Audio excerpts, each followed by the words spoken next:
Bago ang ika-negatibo 15 siglo, ang mga libro ay bihirang yaman, maingat na isinusulat ng mano-mano. Ngunit isang imbensyon ang nagbago kung paano kumalat ang kaalaman, ang printing press. Noong 1440, ipinakilala ng inventor na Aleman na si Johannes Gutenberg ang movable type printing press.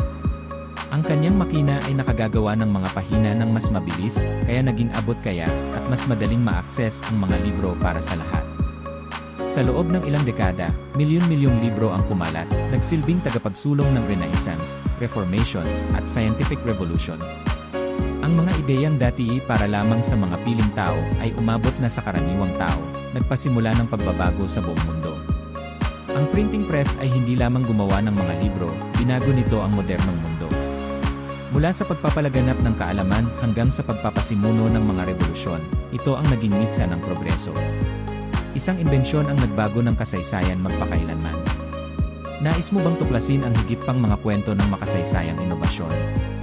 Mag-subscribe para sa higit pang mga sandaling nagbigay hugis sa ating mundo.